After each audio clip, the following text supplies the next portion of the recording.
Buenos días. Hoy nos toca hablar de, pues, de la reforma educativa del año 2013. No la vamos a leer toda, es decir, no se, la lectura que se les dio no es toda la reforma del 2013, es una parte. De hecho, el título de la lectura es precisamente resumen ejecutivo de la reforma educativa, ¿no? Entonces, eh, en ese sentido, vamos a hablar de la reforma educativa que imperó hasta bueno, del año 2013 hasta parte del año 2018, inicios del 2019, ¿no? Inicios del 2019 y que, bueno, eh, y que trajo ciertos desazones o descontentos con respecto a los profesores y a la profesión docente, ¿no? Con respecto a los profesores y a la profesión docente.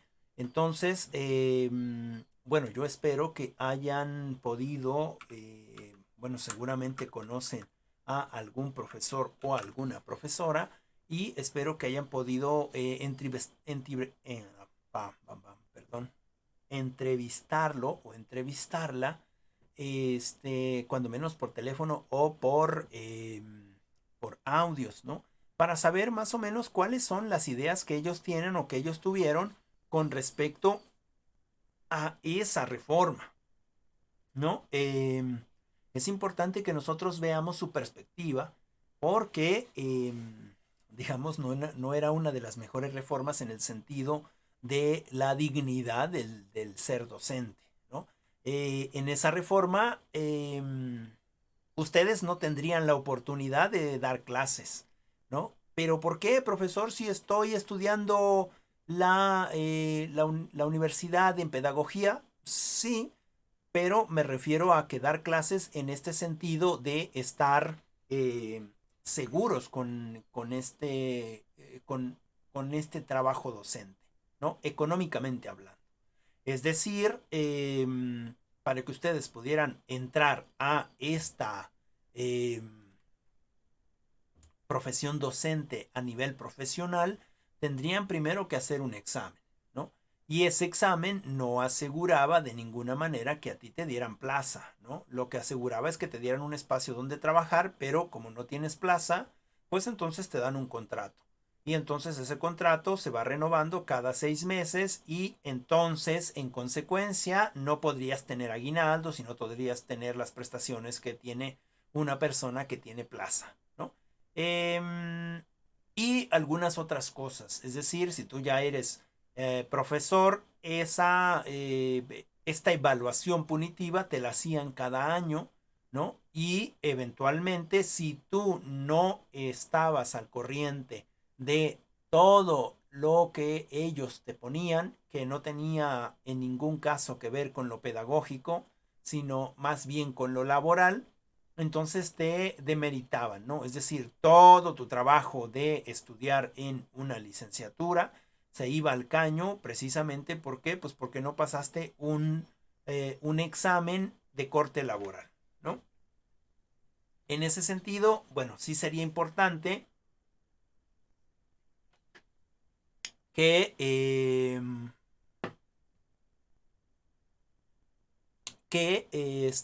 podamos precisamente conocer las experiencias de nuestros compañeros, señoritas, compañeros, varones, compañeras, mujeres.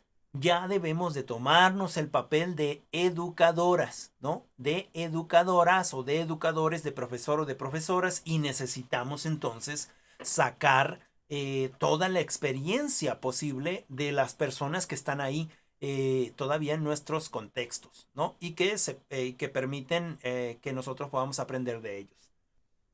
Eh, Mari comenta o pregunta, para los profesores, ¿desde cuándo imparten clases de preescolar deben de tener plaza? Bueno, no entiendo muy bien la pregunta, pero supongo que quieres decir que si todos los profesores pueden tener plaza desde el preescolar.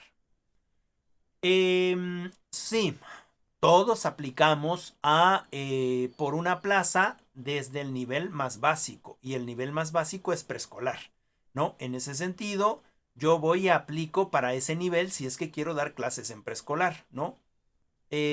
O si quiero dar clases en primaria o en secundaria o en el bachillerato, ¿no? Ahí es donde se dan las plazas.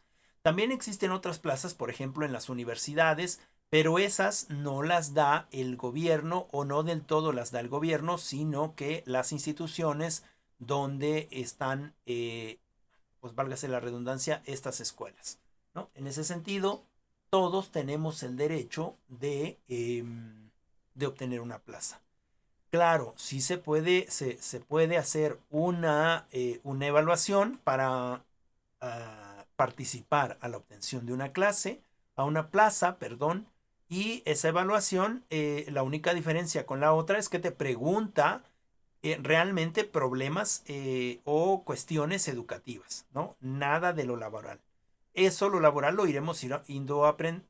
iremos aprendiendo conforme vamos pasando en este proceso, ¿no?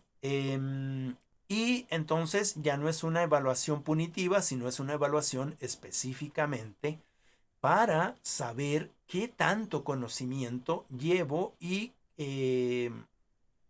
si puedo realmente aplicar eh, a estas plazas. Neidy, ¿usted sabe por qué quitaron las pensiones? ¿Cuáles pensiones, Neidy? ¿Nos puedes, digamos, oh, La, porque antes pues salían, cumplían un cierto, bueno, su periodo creo hace 30 años, o creo que ya ajá, hace 35, ¿no? ajá, Y los jubilaban, bueno, la jubilación quise decir. ok. Bueno, la Ajá, jubilación no se ha quitado, ¿eh? Eso es un derecho, sí, ajá, sí intentaban pero quitarla, perdón. ajá. Es que, bueno, me refería a que creo que ya no les, o sea, ya no les pagan y ya también no les dan como un guardadito que les van quitando de sus, quincenas. Ajá, ok, ok. Y yo quería saber eso. Ok, bueno, necesitamos tener una referencia más fehaciente de lo que nos comentas, ¿no?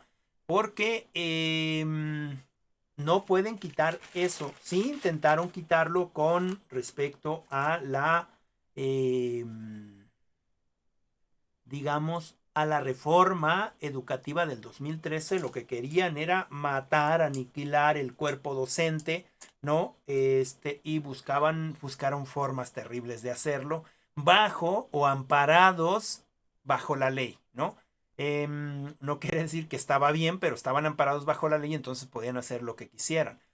Em, en este sentido, de las pensiones, no tienen por qué quitar estas pensiones, a menos, claro, que la persona que salió, que no está pensionada y que fue profesor, digamos, por mucho tiempo, y de repente a la mitad del tiempo renunció, entonces no puede recibir una pensión. Me parece que está en la ley, ¿no? No pasa, bueno, pasa lo mismo en todos los espacios, como por ejemplo en el ejército. En el ejército cumples un periodo de tiempo, y si lo cumples completamente, entonces te pensionan. Y si no, pues entonces pues no te pueden pensionar porque solamente estuviste un tiempo y abandonaste antes. Ahora, si alguien de los compañeros tiene ese problema, alguno de los compañeros o compañeras tiene ese problema con respecto a sus pensiones, entonces está habiendo un delito, ¿no? Y tendría que ir a su sindicato a resolverlo. Si es que, pues sí, se jubiló, ¿no? Si hizo todo el proceso de jubilación correctamente, tendrían que pensionarlo. Si terminó sus años, si no hizo el proceso de jubilación correctamente, entonces pues ahí también hay otro problema. Adelante, Neidy. Ajá, es que también sé que, por ejemplo, dice que de los años, pero por ejemplo, no sé si llevan, digamos, 25 años, pero pues ya está muy cansado o cansada, Ajá. puede, creo que pagar esos 5 años y para que proceda su jubilación y le den pues, su pensión, ¿no? Y otra cosa igual, creo que igual antes se podían heredar las plazas y ahora ya no. Ya, ok. Ok, fíjate que qué buenas preguntas estás haciendo, Neidy, ¿eh? Muy, muy buenas preguntas y que tienen precisamente en este sentido, que ver con pues, la ley del 2013, ¿no? Bueno, en ese sentido, habría que meterse más nosotras, que ya estamos trabajando precisamente en este proceso de aprendizaje para la educación. Necesitaríamos entonces saber cosas de política educativa, ¿no? Es decir, en este sentido, la materia que estamos viendo, ¿no?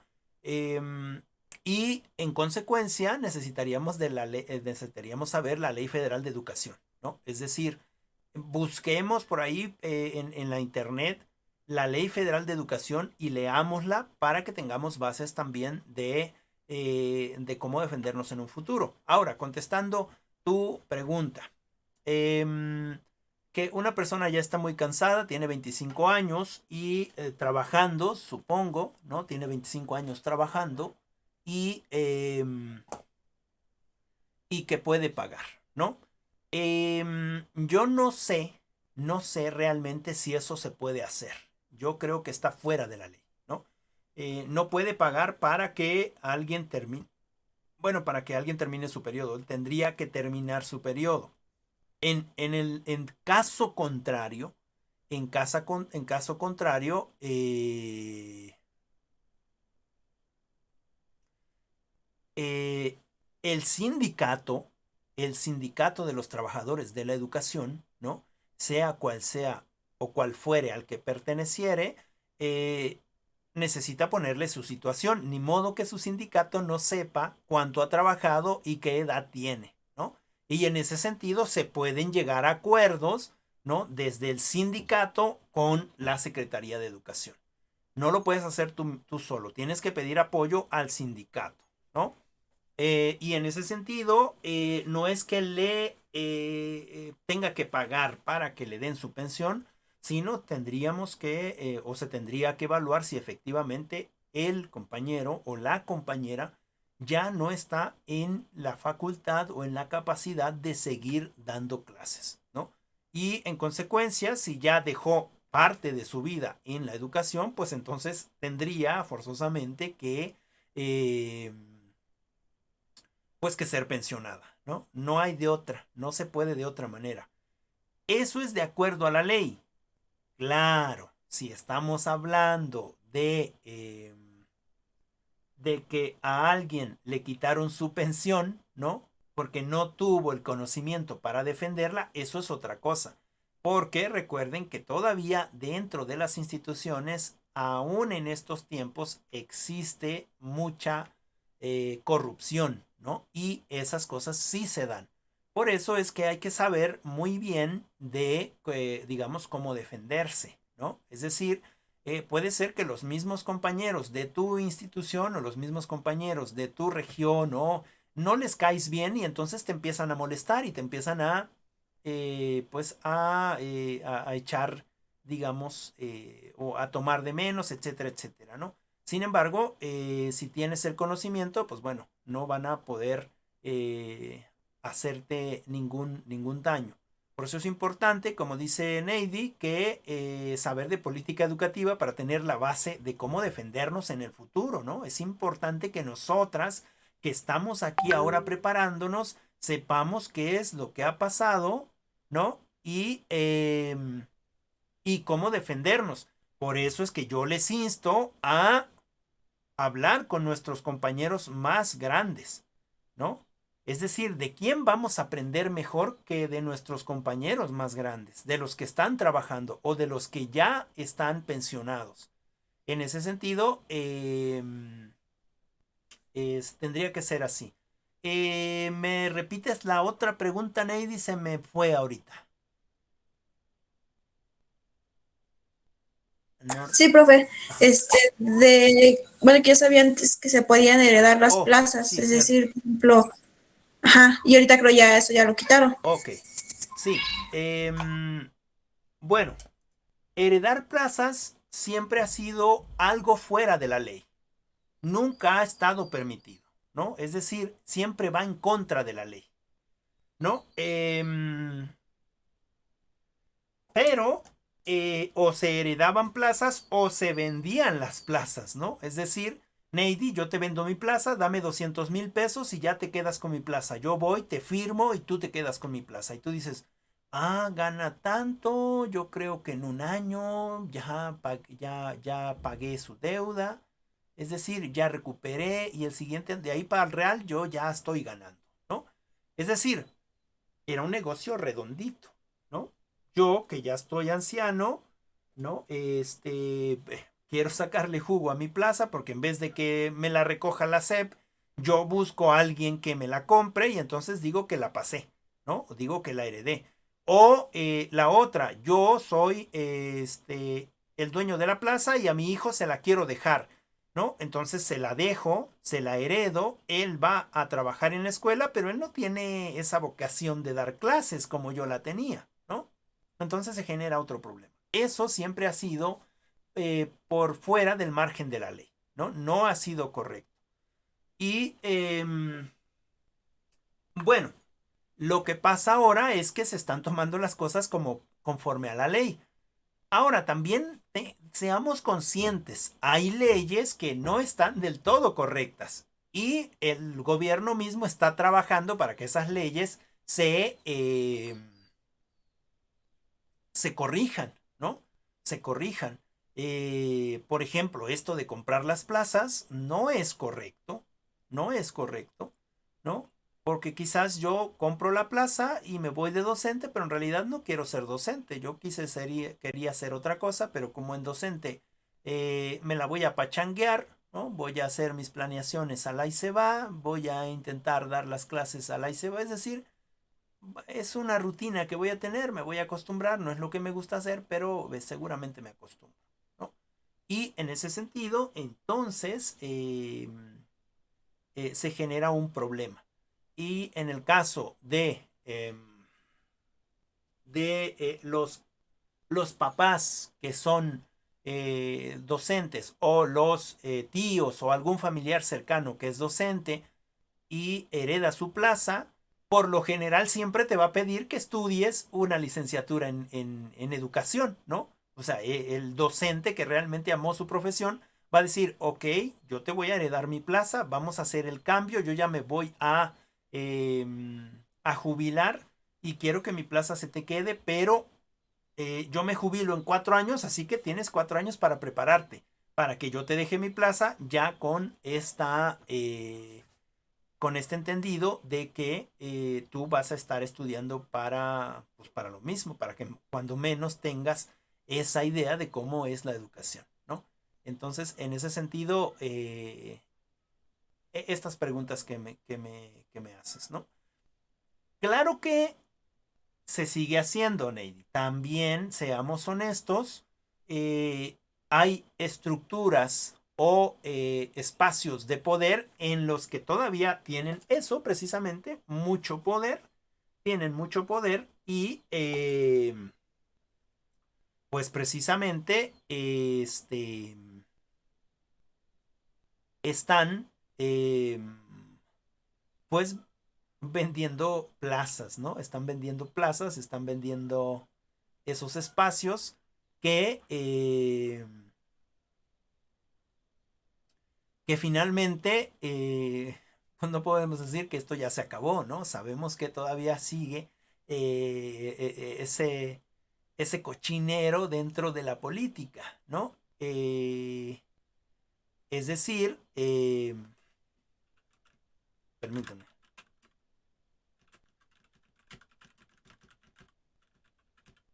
es decir,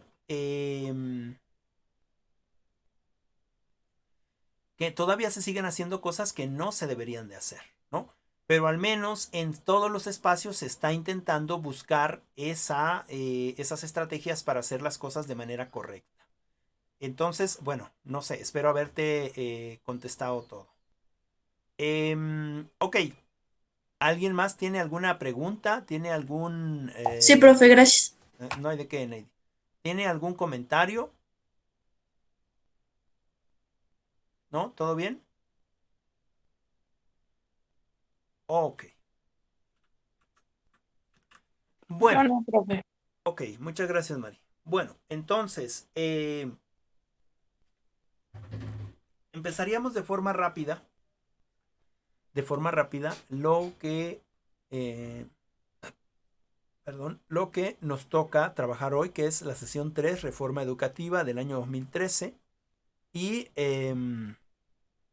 pues bueno, a nosotros nos va a tocar leer un poquito el resumen de la reforma educativa del mismo año, ¿no? Del mismo año. Y ver cómo es que se estaba trabajando en ese momento. En algunas cosas está muy bonito, ¿no? Te endulza el oído, te endulza la lectura, el oído, pero en la realidad, en la práctica, era otra cosa, ¿no?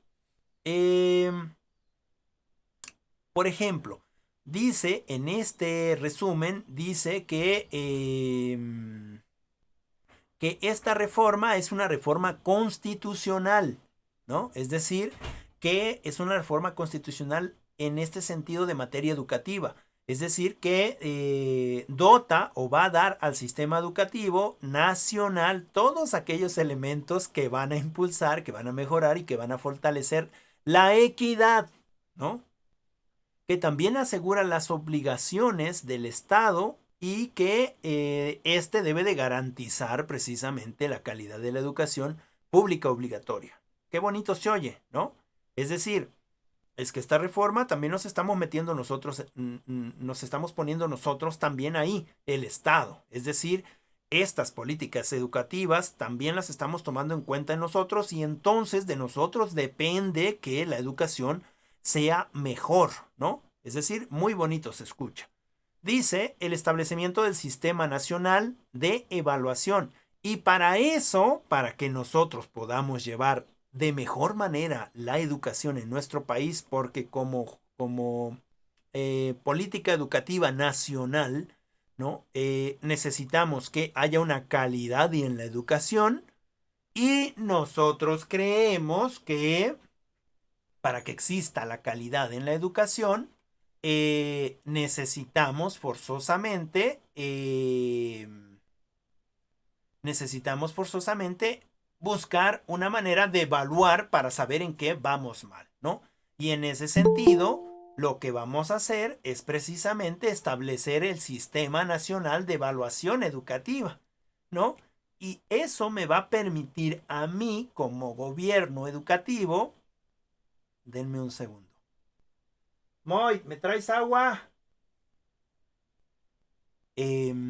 A mí me va a permitir como gobierno educativo entonces saber en qué está mal la educación para que la evalúe, ¿no? Y en ese sentido de evaluación voy a saber qué está bien y qué está mal y entonces lo que está mal lo vamos a quitar y lo que está bien lo vamos a ponderar, ¿no? Es decir, necesitamos un sistema que evalúe a los docentes, ¿no? Porque pues el sistema educativo está mal y seguramente que pues, está mal porque los docentes no tienen el nivel académico que necesitan o la profesionalización que necesitan para que el sistema educativo avance, ¿no? Como en otros países de primer mundo. En ese sentido se crea el INE, ¿no? Y el INE es la máxima autoridad evaluadora, es decir, ¿quién decide si te vas o te quedas? El INE. ¿Y quién decide si el INE está haciendo bien su trabajo? No hay nadie más, ¿no? En ese sentido, Neidy, ¿querías comentar algo?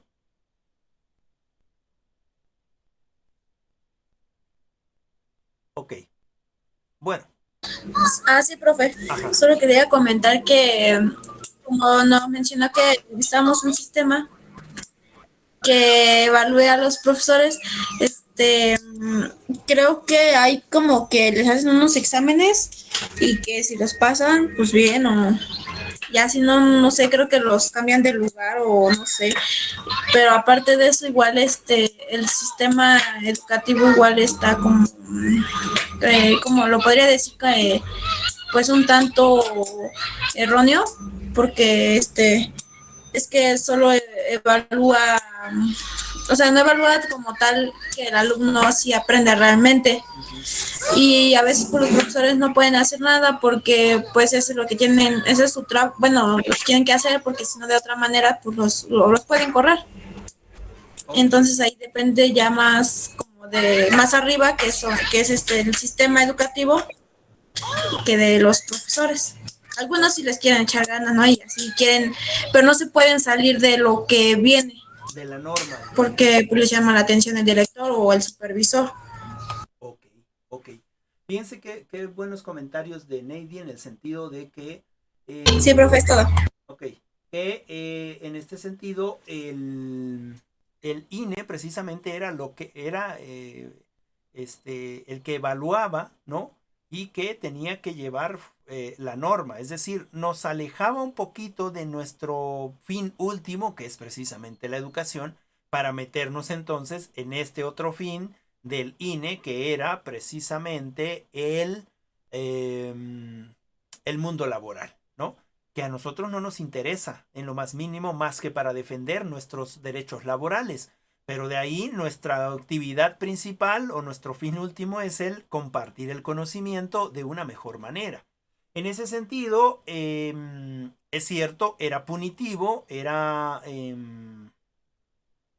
ouch, era, activar,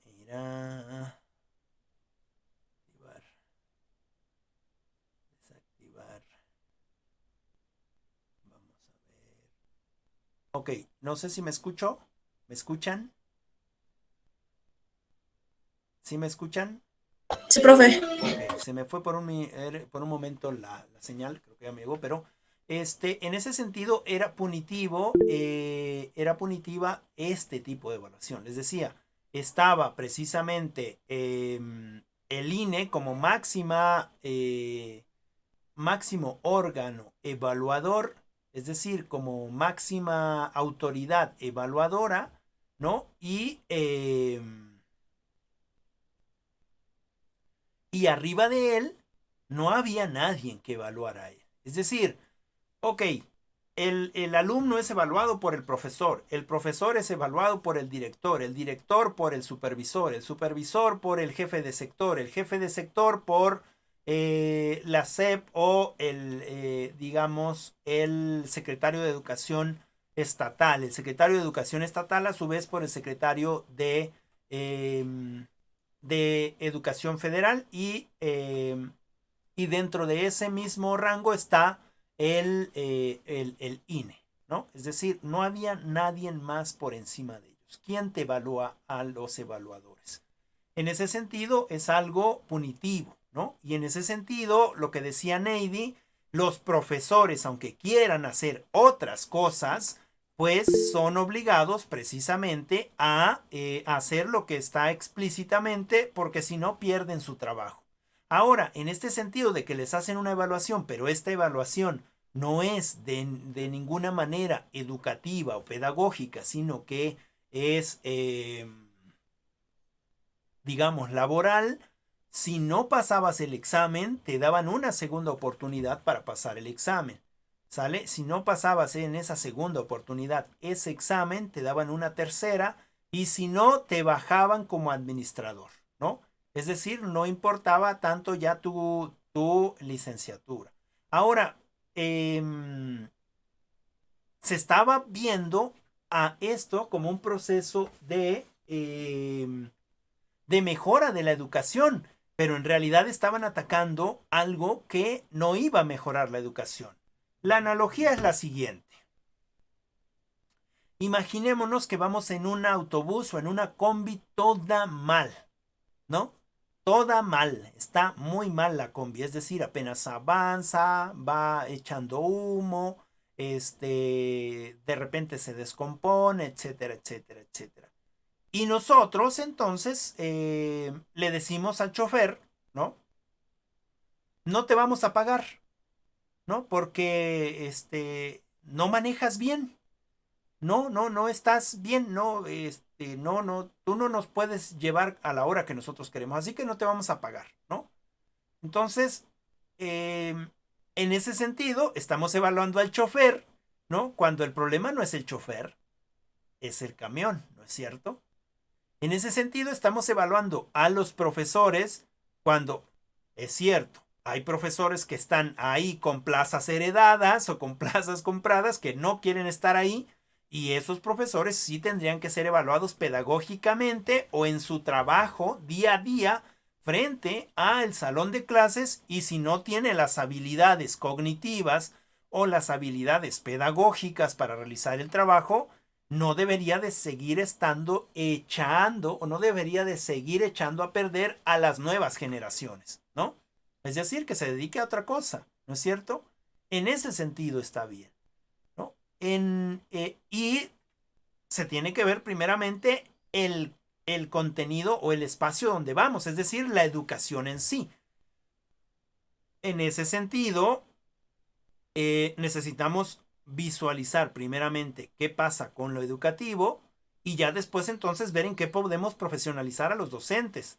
Ahora, cuando se te profesionaliza en este sentido de profesionalizar al docente, nunca se te profesionalizaba en lo pedagógico, se te profesionalizaba en lo laboral, ¿no? Cómo hacer tal cosa, cómo hacer otra cosa. Es decir, los cursos que existían y que eran gratis eran precisamente laborales, no eran pedagógicos o educativos. Adelante, Neidi.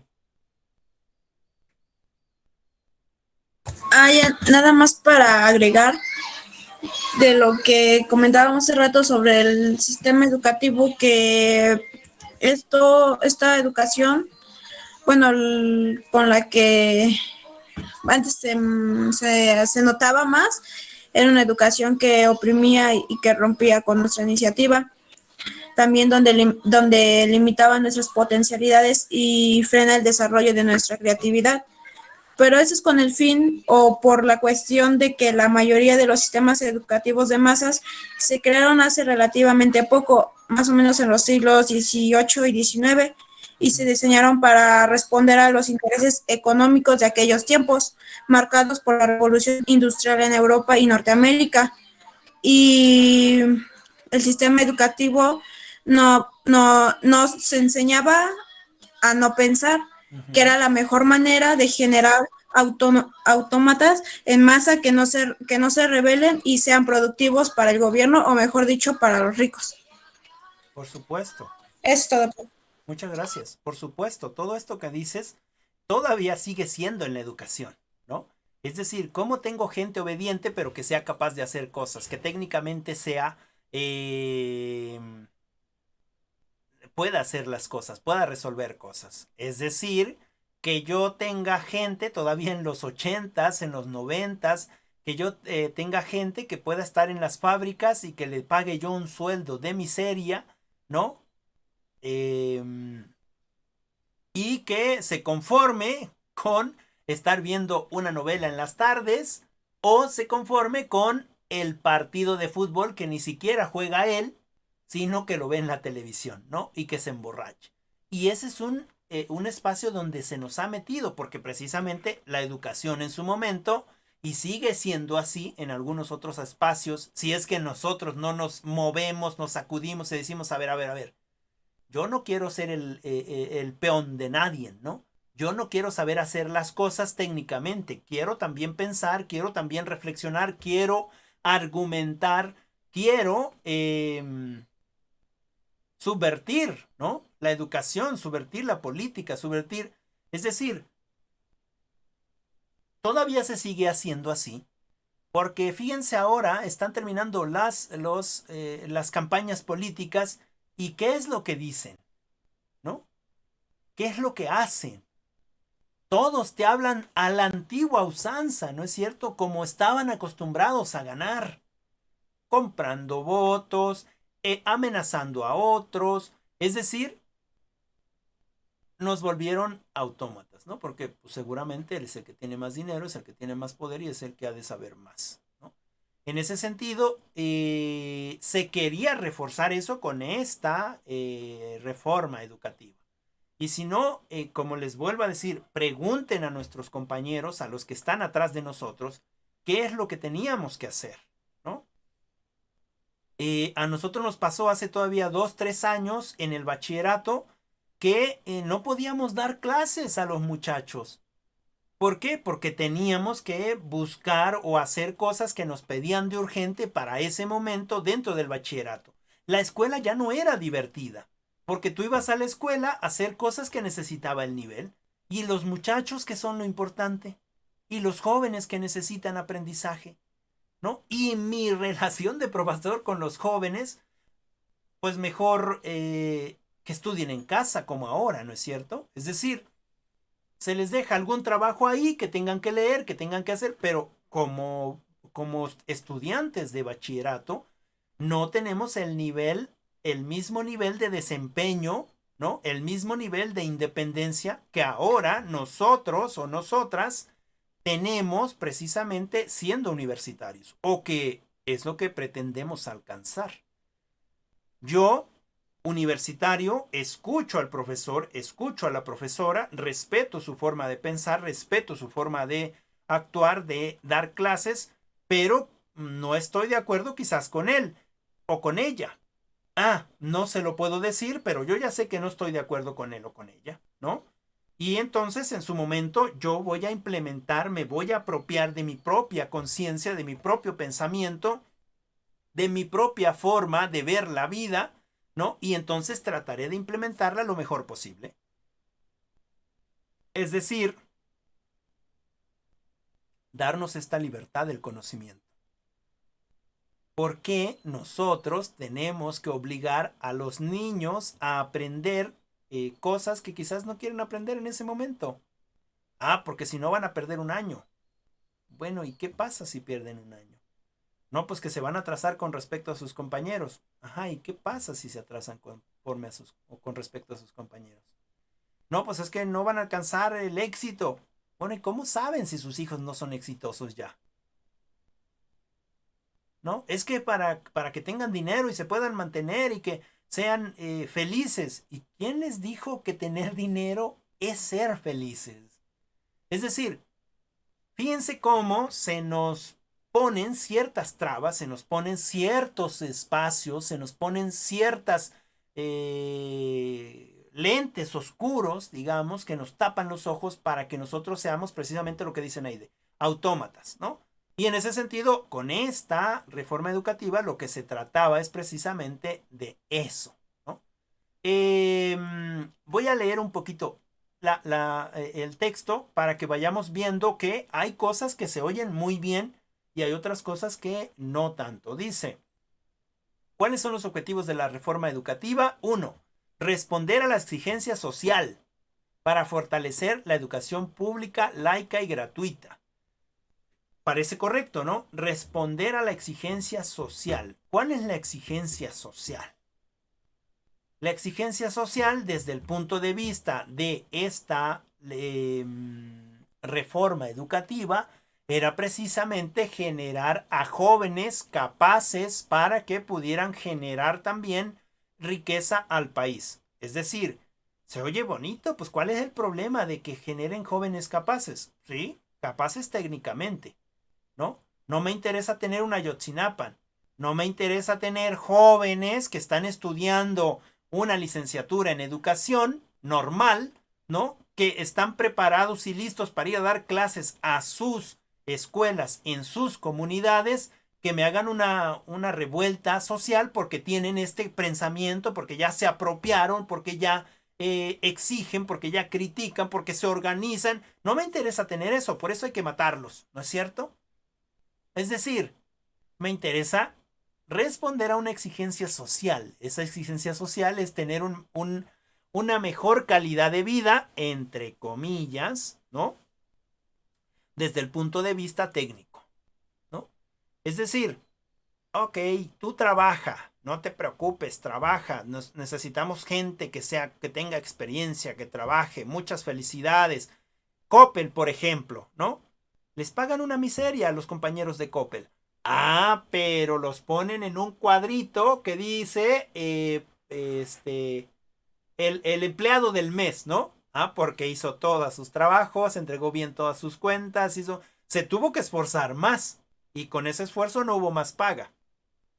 Nos engañan, ¿no es cierto? En ese sentido, pero está respondiendo a la exigencia social, ¿no?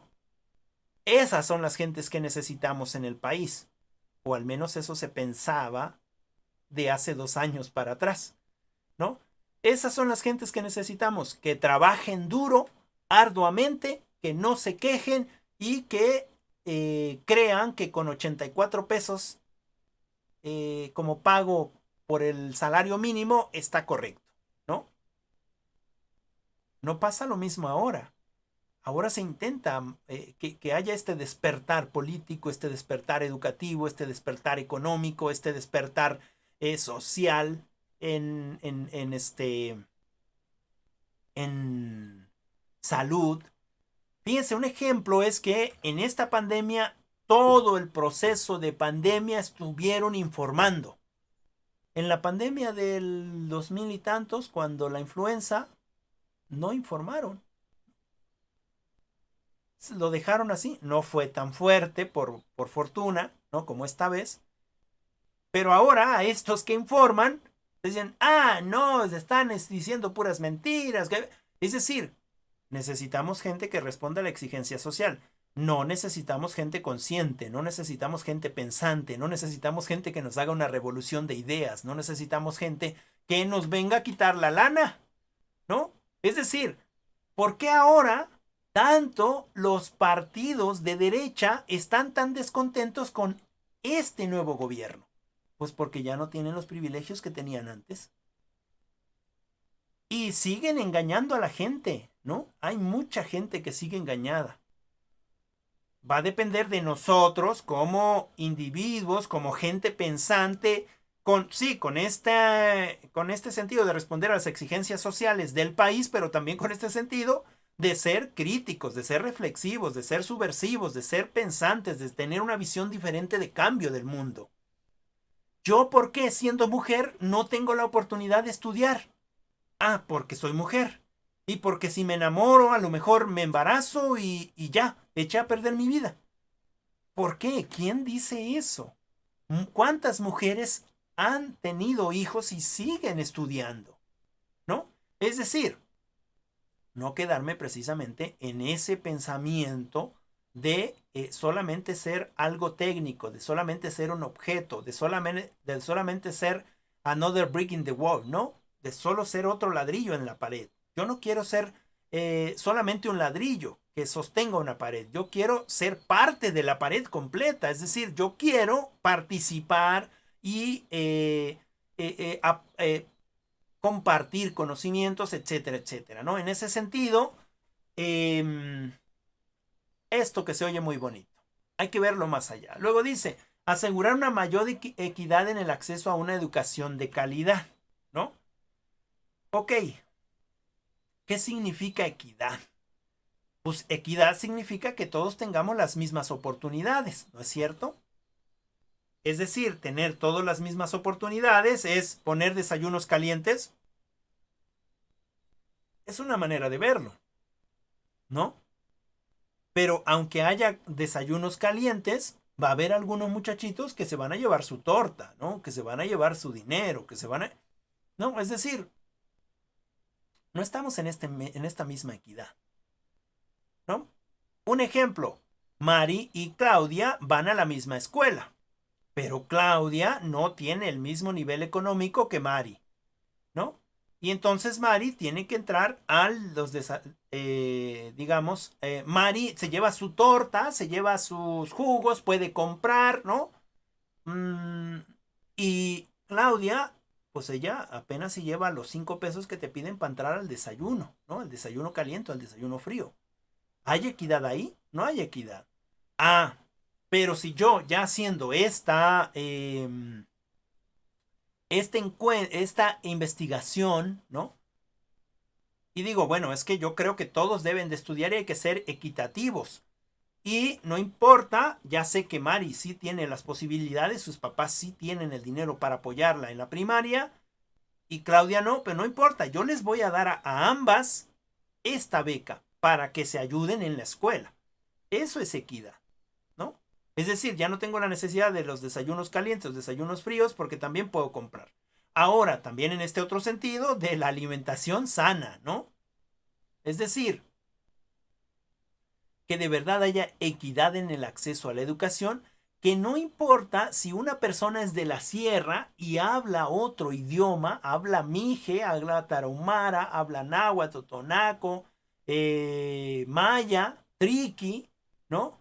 No importa que todos tengan precisamente esta equidad al poder entrar a estudiar, que a todos se les dé la misma oportunidad. Eso estamos en proceso de hacerlo, de 2 años para acá, y anteriormente solo se escribía en el papel, ¿no? Dice, fortalecer las capacidades de gestión de la escuela. Aguas, aguas ahí. ¿Qué significa fortalecer las capacidades de gestión de la escuela? Pues que ahora la SEP se lava las manos y el que tiene que hacer la gestión, además de todo su trabajo, porque hay muchos profesores que son directores y que son profesores y que son los que hacen el aseo y que, ¿no? Además de eso, ahora tiene que aprender junto con sus padres de familia y sus docentes, aprender a hacer gestiones. ¿Quieres butacas? Gestiona, mijo. ¿Quieres pintura? Gestiona. La SEP a lo mejor no te lo va a dar, ¿no? Pero están otras instancias, está el gobierno estatal, está el gobierno municipal, está el gobierno federal, es decir, hay que trabajar.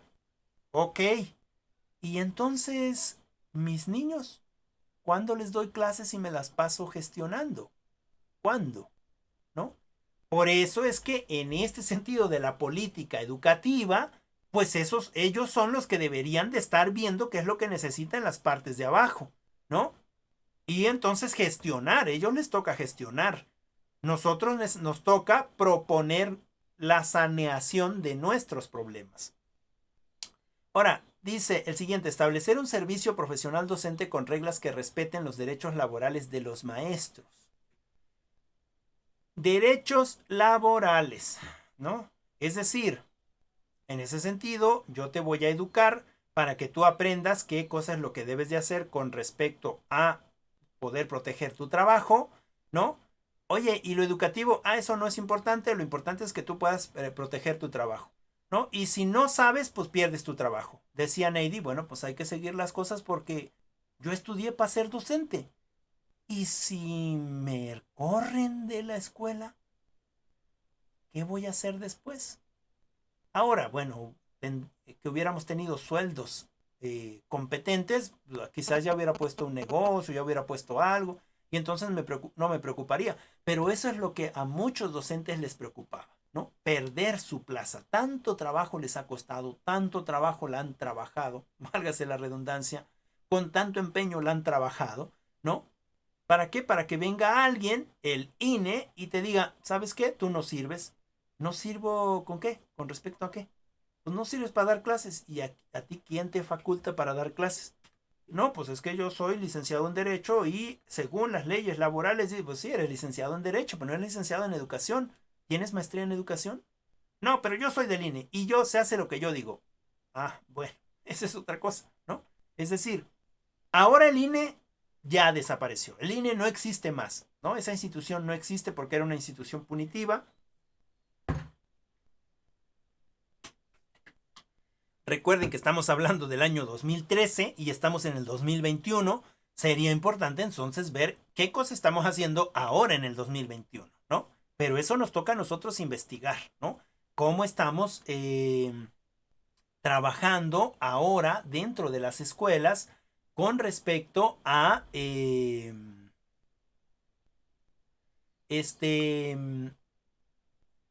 pues precisamente a la educación de ahora, ¿no? ¿Cuáles son las políticas educativas públicas que están en la nueva escuela mexicana, ¿no? Es decir, en la escuela en la que ahora estamos. Bueno, dice, sentar las bases para que los elementos del sistema educativo sean evaluados de manera imparcial, objetiva y transparente. Sentar bases de acuerdo a qué, ¿no? Van a ser evaluadas objetivamente, de manera parcial y transparente, sí, con base a qué. Miren, muchos de los compañeros míos hicieron su examen y muchos de ellos sacaron muy buenos promedios, ¿no? En el examen. Y obviamente nada de pedagógico, son exámenes técnicos. Y les habían prometido un aumento de sueldo, un aumento de categoría. es la fecha en la que nunca se los dieron, ¿no? Era una estrategia para empezar a sacar precisamente a los profesores. Dice, una mejora sustancial de la calidad en la educación. ¿Cómo se va a mejorar la calidad de la educación si en vez de profesionalizar a los profesores o a los compañeros, los corremos, ¿no? Y metemos a mi compa o a aquel que no tiene un espacio, que se quedó sin dinero o que se quedó sin espacio de trabajo y lo metemos y tampoco tiene idea de qué es educación, ¿no? Y menos de, digamos, de profesionalización. Luego dice, el fortalecimiento de la gratuidad de la educación pública. Yo les pregunto, en su proceso de educación, seguramente de secundaria todavía les tocó, en el proceso de bachillerato, ¿cuándo fue gratis su escuela? ¿Cuándo no pagaron ni un peso en la escuela? Nunca, ¿no es cierto? Siempre tuvieron que pagar una inscripción, llámese anual o semestral. Ahora, ¿por qué? ¿Porque el director se quedaba con la lana? No, porque hacen falta cosas dentro de la institución. Y esta que nos está poniendo precisamente este tipo de evaluación, que debería de resarcir esas necesidades dentro de la institución para que fueran realmente gratis o gratuitas, no lo hacían, ¿no? ¿Por qué? Porque en el apartado de arriba decía que ya la escuela tendría que aprender a gestionar por sí sola, ¿no? En ese sentido, no fue gratis nuestra escuela. Sí pagamos ciertas cosas. Digo, fue algo simbólico. A lo mejor pagábamos 500, 600 pesos, en algunos casos 1,000 pesos el semestre o 1,000 pesos el año, ¿no? Que apenas sí ayudaba para resarcir algunos problemas dentro de la escuela, ¿no? Problemas, digamos, económicos. Entonces la gratuidad nunca fue cierta. Aún a hoy todavía no se ha podido hacer eso. Es todo un proceso. Y dice, la escuela fortalecida y apoya en el centro de las decisiones fundamentales, ¿no? Es decir, la escuela se tiene que fortalecer porque quieres que tu escuela siga funcionando, échale ganas, trabaja más, ¿no? Dice, una evaluación que tiene como ejes el mérito y el reconocimiento de la vocación docentes.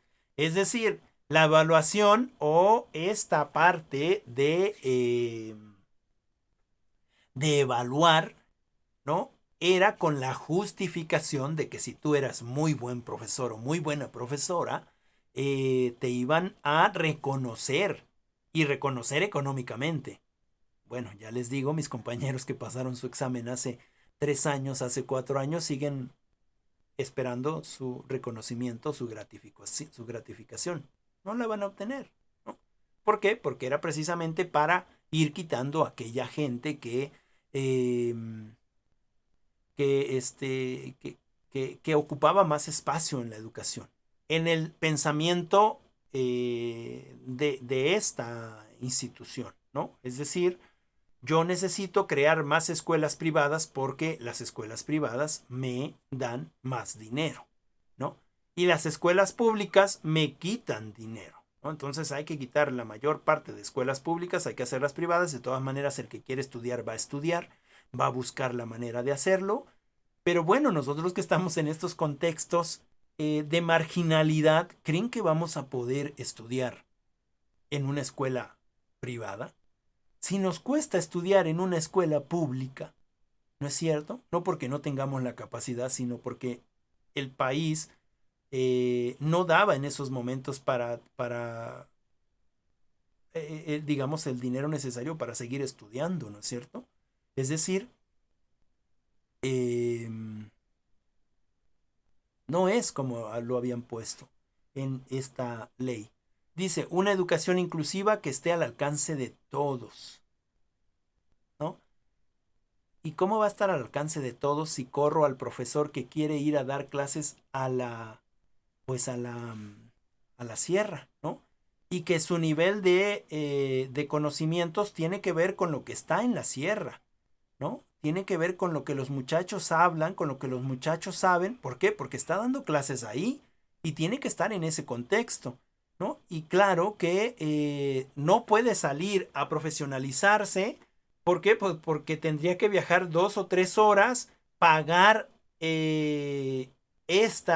primero el internet, después la comida y quizás hasta el hospedaje. ¿Cuánto se va a gastar en esa profesionalización?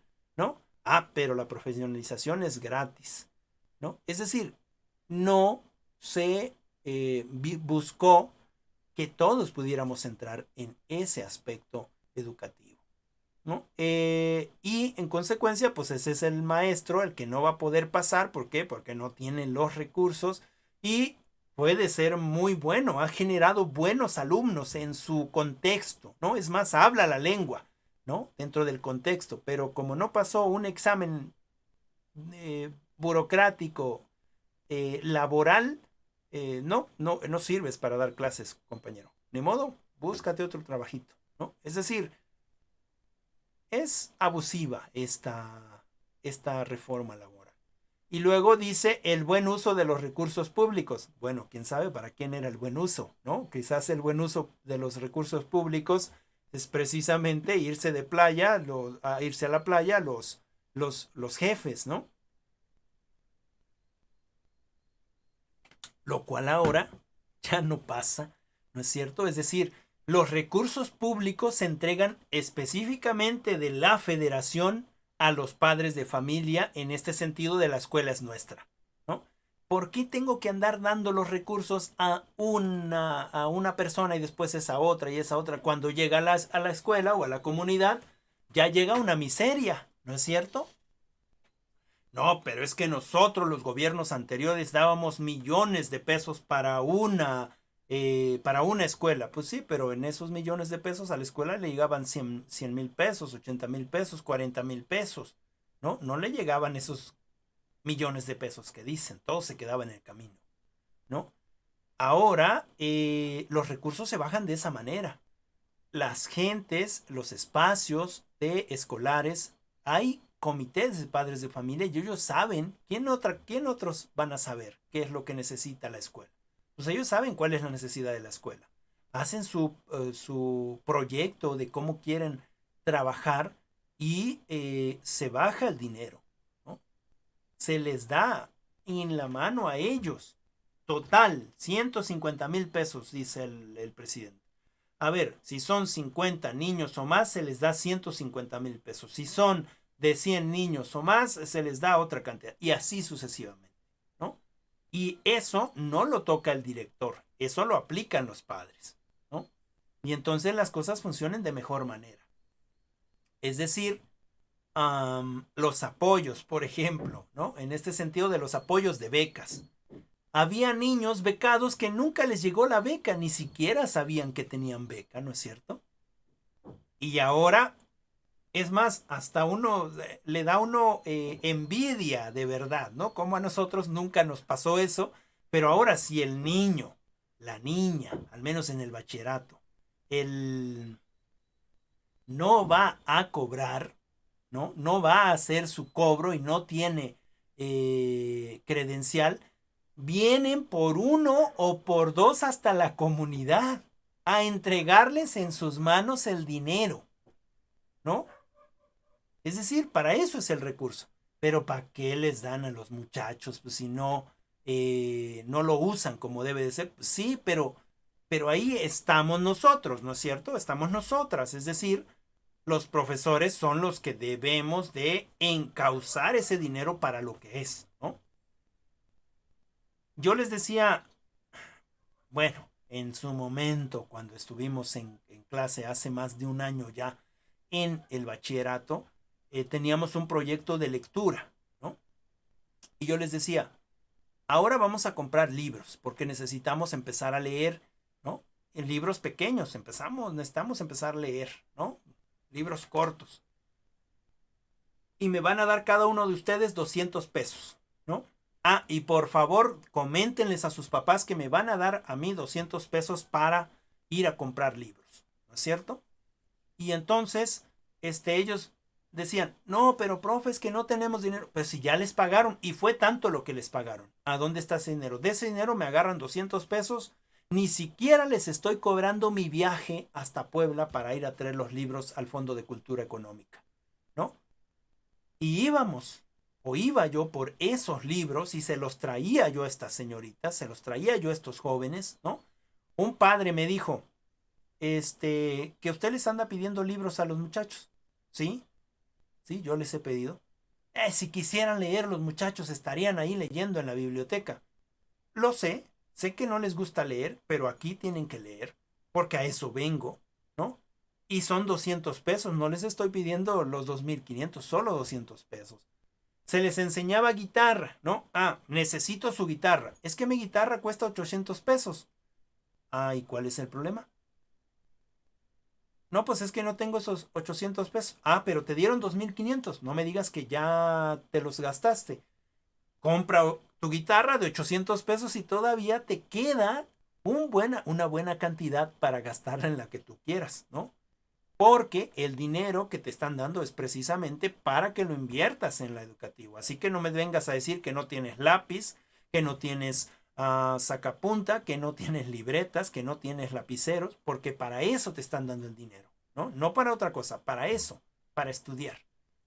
Y bueno, en ese sentido nosotros también debemos de buscar esa parte con respecto a estos muchachos, ¿no? Que es el dinero que les llega directamente, es decir, no hay digamos, un intermediario. Ni el profesor, ni el director de la escuela sabe cómo es que están trabajando los jóvenes con sus becas, ¿no? Él les apoya en lo que puede, pero en realidad no es su responsabilidad, ni él lo sabe cómo es que llevan esos trámites. Es de parte eh, federal. Y bueno, podríamos seguir hablando de la reforma educativa del 2013, ¿no? Por desgracia, bueno, no ha habido en este sexenio tampoco, hay que decirlo, no ha habido realmente una reforma educativa sustancial, ¿no? Es decir, un cambio total de los planes de educación, ¿no? Se han metido algunas otras materias, ¿no? Como por ejemplo esta parte cívica que se estaba quitando, ¿no? En las escuelas primarias y, por ejemplo, también esta parte histórica que también se quería quitar ya, o la filosofía que se ha estado implementando o que se empieza a implementar desde la primaria, ¿no? Es decir, ha habido pequeños cambios, pero en realidad no ha habido un cambio sustancial dentro de la educación. Claro, ahora nosotros ya no estamos obligados a hacer un examen para, para pasar o no pasar, es decir, sino hacemos exámenes periódicos, pero con en este sentido, en este tono de, eh, pues de saber en lo que estamos fallando, ¿no? Que es finalmente el fin último de la evaluación. La evaluación no es para que te den un 10 o te den un cero, para que te digan que eres muy listo, que no eres tan listo, que eres aplicado o que no eres tan aplicado, sino para saber específicamente en qué estoy fallando, para que entonces trabaje de una manera más ardua en eso, en lo que fallo, ¿no? Y eventualmente me voy a ir mejorando en mi calidad educativa, en mi calidad de conocimiento, o si soy docente, en mi calidad de compartir las clases, ¿no? Bien, yo cerraría aquí el tema. Hay mucho que hablar sobre la reforma educativa. Sí les pido a ustedes que eh, investiguen. La reforma educativa es un documento que tiene mínimamente unas 100 hojas, entonces no es tan sencillo leerla. Es una reforma educativa que ya dejó de ser, ya no existe.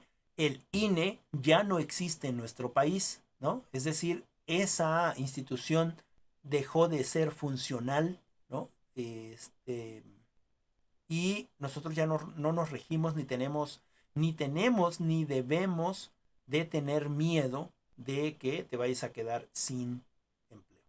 Claro, hay otras cuestiones legales que pues sí te pueden quitar el empleo o la plaza. Bien, no sé si alguien tiene una pregunta, alguna duda, algo que quiera comentar. Y, les escucho. ¿No? Ok. Bueno, esta fue la sesión 3 y nos tocaría entonces la sesión 4, ¿cierto? Sesión 4. Sesión 4 que sería la 1.4. La 1.4, federalismo educativo y capacidades institucionales. Federalismo educativo y capacidades Profe, ¿lo puede repetir, por favor? institucionales, sí. Sería la sesión 4, que es la 1.4, es federalismo educativo y capacidades institucionales en México. En México, después de la reforma educativa,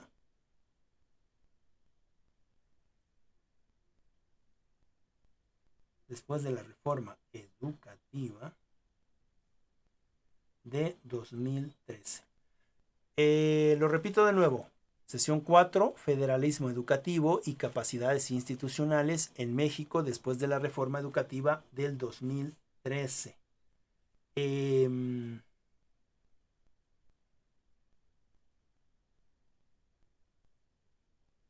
Van a hacer un reporte de lectura también.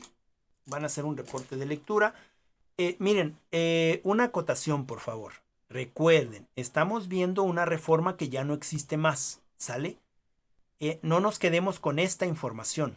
Solamente la estamos viendo como eso, como mera información digamos, como mera información histórica, educativa, de lo que nos ha pasado en estos tiempos, digamos, semiactuales en los que nos encontramos. Ahora es importante buscar más información. Información del pasado, por ejemplo, pregúntenles a nuestros compañeros o a sus profesores de la prepa, de la primaria. Es decir, pregunten, muchachos, pregunten, hablen sobre estas reformas y vean qué cosas les dicen. Escuchen qué cosas les dicen para que ustedes tengan más bases de qué es lo que estaba sucediendo en estos años pasados. Y también pregunten qué están haciendo ahora, ¿no? ¿Cuáles son los,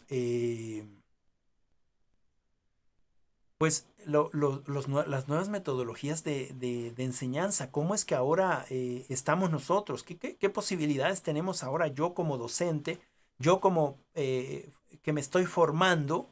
¿Qué posibilidades reales tengo de verdad de alcanzar una plaza? Que es finalmente lo que yo deseo, ¿no? Que es muy, muy válido. Me gusta enseñar y entonces de eso que me gusta, me gustaría que me pagaran y me pagaran bien, ¿no? Es decir, que me dieran mi aguinaldo, que me diera, es decir, que tuviera yo todos los beneficios de un empleo estable, ¿no? Decía Neidy, que pueda yo trabajar 30 años en esto, 35, ¿no? Y que a los 50 años después o a los 60, después de haber trabajado, que me den una pensión, ¿no? Y que fuera una pensión digna, ¿no? No una pensión raquítica o rascuacha, como se dice vulgarmente, ¿no? Sino que fuera una pensión digna, ¿no? Que el 80% o el 90% de mi sueldo, el sueldo que yo alcancé, ¿no?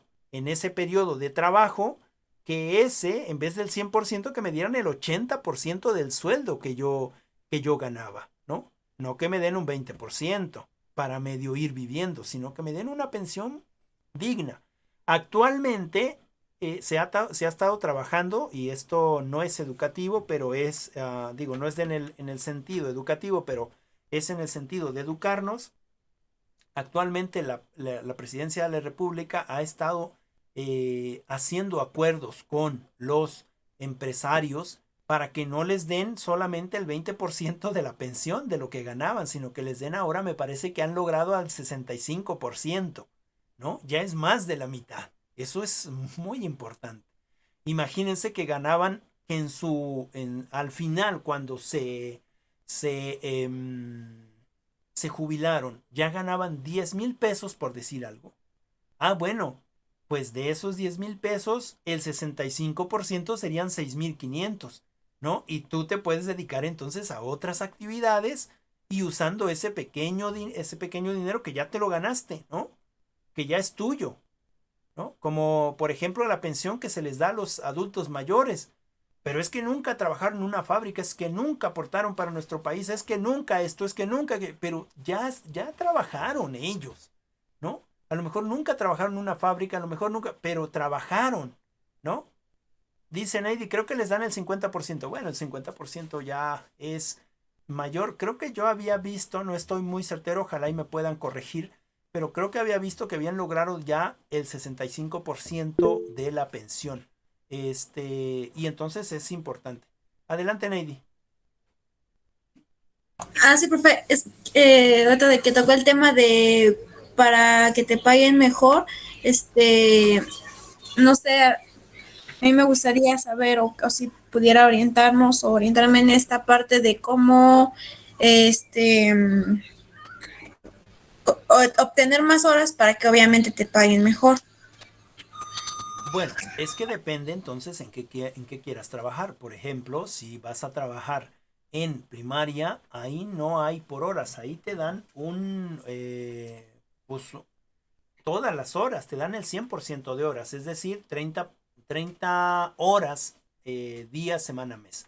Lo cual no es del todo incorrecto, pero no es correcto, ¿no? Nos deberían de dar 40 horas mínimo porque 30 horas son las que trabajamos en clase y las otras 10 o más de 10 trabajamos fuera de clase. Y si no, pregúntenles a los profesores que siguen en activo, ¿no? Así pasa en el caso de preescolar, en el caso de primaria y me parece que en el caso de secundaria. En el único lugar donde te pagan por hora, ¿no? No te pagan por las 30 horas, sino te pagan por hora. Tú puedes tener una clave de una hora. Es en el nivel medio superior. ¿Qué se puede hacer para que tú puedas obtener más horas? Pues tener un buen sindicato, tener un buen supervisor, ¿no? O que el supervisor no esté peleado con el sindicato, o que tus superiores no estén peleados con el sindicato para que entonces ellos puedan gestionar, ¿no? Las horas que te tocan a ti. O estar en un buen sindicato con gente que te llevas muy bien y entonces ir y tú misma gestionar. Yo necesito más horas.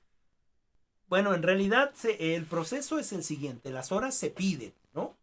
Las horas se piden en la institución, el que sabe de cuántas horas necesita cada profesor es el director, ¿no? Porque estamos ahí y el director es el que propone a la supervisión y la supervisión propone al nivel, ¿no? Y bueno, hay un montón de cosas, pero debería de ser así, ¿no? Deberían de darte las horas que son necesarias en, pues en el espacio donde estés. Pero tiene todo un proceso burocrático, administrativo, es decir, todavía no estamos en ese punto de que todo es bonito, ¿no? Todavía estamos luchando por muchas cosas. Entonces, espero haber respondido tu pregunta, Navy. Sí, profe. Sí, gracias. Ok, bueno. ¿Alguna duda? ¿Algo que quieran comentar? Hoy estuvieron muy callados todos, todas, a excepción de Neidy. Recuerden que las participaciones cuentan y pues bueno, si no participamos, pues es como si no hubiéramos, pues no hubiéramos participado, pues es eso, pues. Entonces, un gusto estar con ustedes nuevamente. Nos vemos las siguientes clases. Recuerden que después de esta clase que viene, la semana que viene, yo ya tendré sus calificaciones. Yo ya tendré sus calificaciones. Así que, pues nada. Eso ha sido todo. Es un gusto estar con ustedes. Espero que la clase haya sido productiva, que hayan tomado la mayor tipo de notas que hayan podido. Y nada. Nos vemos en la próxima.